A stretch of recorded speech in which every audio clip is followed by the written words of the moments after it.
ကဘာကွန်တို့ရဲ့လမ်းကြောင်းရဲ့အချက်ချာမှာရှိတဲ့ကျွန်းတကျွန်းသူ့ရဲ့ကံကြမ္မာကိုသူဘလို့ပုံဖော်ခဲ့လဲကဲဒီနေ့တော့အိန္ဒိယအသမှုတရားရဲ့ဘူလဲရတနာလို့လူသီးများတဲ့သီလင်္ကာနိုင်ငံရဲ့ရှေးလာတဲ့သမိုင်းကို9မိနစ်စာလေးနဲ့ပြောပြသွားမှာပါသူရှိကိုရောက်လာခဲ့တဲ့လွှမ်းမိုးမှုလွှမ်းတွေကတော့ဒီနိုင်ငံကိုဘလို့ပုံသွင်းခဲ့တယ်လဲဆိုတာကိုအတူတူကြည့်လိုက်ကြရအောင်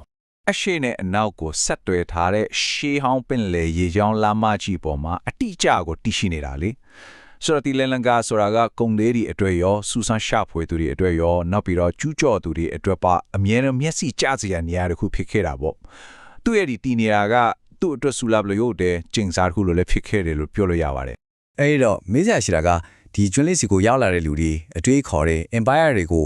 သူဘယ်လိုမျိုးလက်ခံပြီးကိုယ့်ရဲ့ပုံစံနဲ့ပြန်ပေါင်းဆက်ခဲ့တာလဲဟုတ်တယ်တီရီလန်ကရဲ့ဇာလန်ဆိုတာကအပြင်လောကရဲ့အလံမှုတွေကိုကြမ်းကြမ်းခံရင်းနဲ့ကိုပိုင်အမက်လက္ခဏာတစ်ခုဖြစ်ပြောင်းလဲပုံဖော်ခဲ့တဲ့ဇာလန်တစ်ပုံပါပဲတီရီလန်ကာရဲ့ဇလန်ကိုပြောမယ်ဆိုရင်သူ့ရဲ့မြေနေထားနဲ့စားရမှာမယ်ဘာလို့လဲဆိုတော့ဒီမြေကပဲသူ့ရဲ့ကံကြမ္မာတစ်ခုလုံးကိုပုံဖော်ခဲ့တာကိုကွန်းတွင်းပိုင်းကိုကြည့်လိုက်ရင်တောင်တန်းတွေအဲ့ဒါတွေကရှေးဘီရင်တွေကတော့တဘာဝခန္ဓာကြီးတွေလိုပဲကံယူရန်တွေကကျတော့ကျဲကျဲပန်းပန်းနဲ့ကဘာကြီးနဲ့ချိတ်ဆက်ဖို့တကားပေါက်တွေဖြစ်ခဲ့တာပေါ့အရေးကြီးဆုံးကအိန္ဒိယနဲ့တိတ်ကိုနီးကပ်နေတာပဲ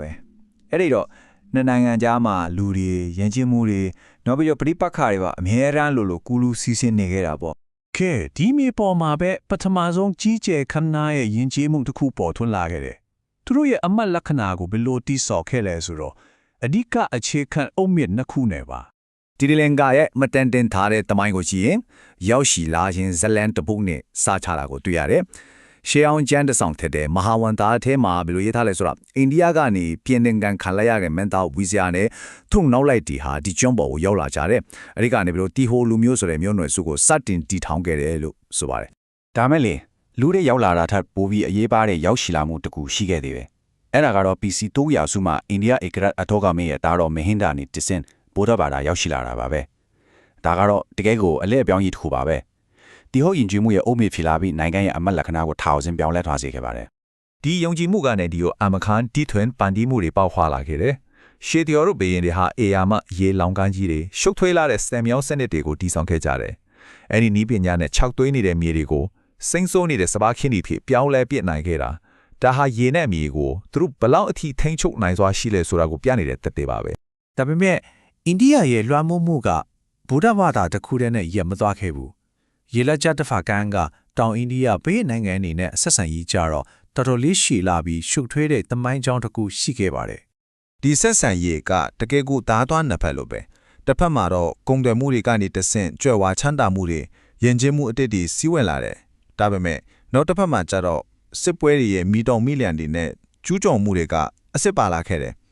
အထင်ရှားဆုံးဥပမာတစ်ခုကိုပြောရရင်1993မှာအင်အားကြီးဆိုလာအင်ပါယာကအနုရဒဘူရကိုသိမ်းပိုက်ခဲ့တာပဲပေါ့ဆိုတော့အရာစုနှစ်ပေါင်းများစွာကြာလာတဲ့အခါမှာဒီအပြန်အလှန်ဆက်ဆံရေးတွေကနေတဆင့်နောက်ထပ်အရေးပါတဲ့လူမှုစုတစ်ခုပေါ်ထွန်းလာခဲ့တယ်အစောပိုင်းကကုန်သေးတွေစစ်သေးတွေပြီးတော့အခြေချမ်းနေထိုင်သူတွေကနေဆင်းသက်လာတဲ့တီရီလန်ကတမစ်လူမျိုးစုပေါ့သူတို့ကအကျွမ်းရမြောက်ပိုင်းနဲ့အရှေ့ပိုင်းမှာကိုပိုင်ရင်ကြီးမှုနဲ့အခမ်းအနားမှာအခြေချခဲ့ကြပါတယ်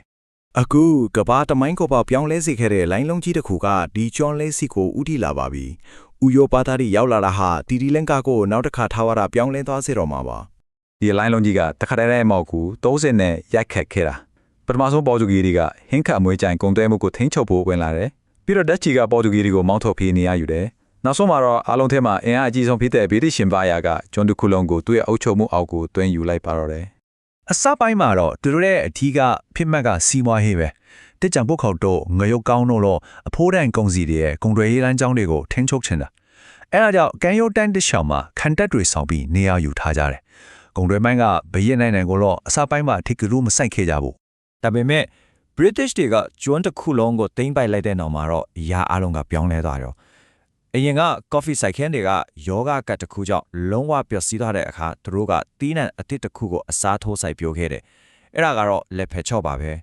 ဒီဆုံးဖြတ်ချက်လေးတစ်ခုကတီလန်ကာရဲ့စီးပွားရေးမြေမျက်နှာသွင်းပြီးနောက်ပြီးလူဦးရေဖွဲ့စည်းပုံကိုပါအပိတိုင်ပြောင်းလဲပြီးခဲ့တယ်ဆိုတာမယုံနိုင်စရာပဲစဉ်းစားကြည့်လေဒီအေယာမလက်ဖက်ဆိုင်ခင်းကြီးတွေအတွက်အလုတ်သမားအင်အားအများကြီးလိုလာတာပေါ့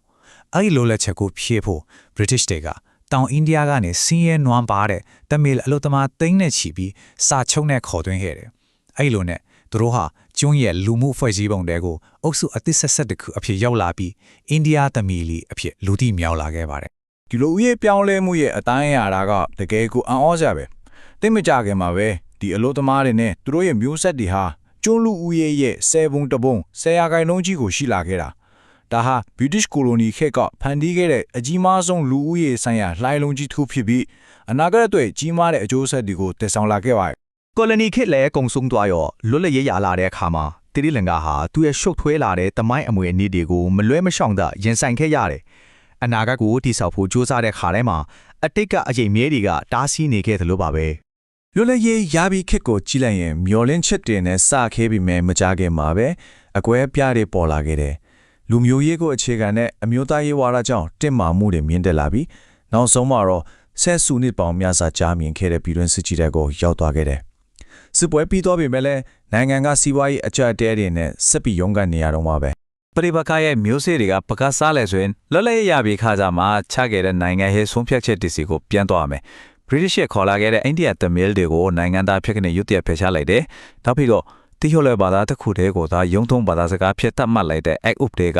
သမီးစကားပြောပြည်သူတွေကို Alien and King ကိုသွားစေခဲ့တယ်ဒီလိုလုပ်ရတဲ့ကနိုင်ငံကိုစီလုံးအောင်လုံးမဲ့အစအစိတ်စိတ်မလုံးဝကွဲပြားသွားစေရတာပေါ့ ဒီပြည်တွင်းစစ်ကြောင့်လူသားတွေအပေါ်တက်ရောက်လွန်ပါတကယ်ကိုကြီးမားလုံးခဲ့ပါတယ်။ခံမှန်းချက်အရအသား8000ကနေအသိန်းကျအသားဆုံးရှုံးခဲ့ရတယ်။ဒါဟာနိုင်ငံရဲ့စိတ်သက်ကိုအကြီးကျယ်ထိခိုက်စေခဲ့တဲ့ဘယ်တော့မှမေးပြောလို့မရတဲ့နှက်ဆိုင်တဲ့တရားတစ်ခုအဖြစ်ကျန်ရှိနေတော့ပါပဲ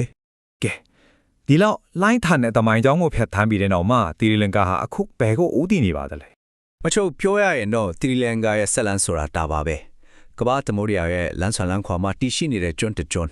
သူစီကိုအဆက်မပြတ်ရောက်ရှိလာတဲ့လမ်းတမိုးတွေကိုရင်ဆိုင်ရင်းနဲ့ကိုပိုင်အမတ်လက္ခဏာကိုစ조사ပန်းစားရှာဖွေနေရတဲ့ဆက်လန်တပူပေါ့ 2000ပေါင်းများစွာကျဉ်းကျန့်ခံရည်တည်နိုင်ခဲ့ပြီးတဲ့နောက်မှာတီလီလန်ကာဟာသူ့ရဲ့ရှုပ်ထွေးတဲ့အတိတ်ကိုကြော်ထားပြီးအားလုံးပါဝင်နိုင်တဲ့အနာဂတ်တစ်ခုကိုတကယ်ပဲတည်ဆုံနိုင်မှာမလားအဖေကတော့အချိန်ကပဲပြီးနိုင်မှာပါ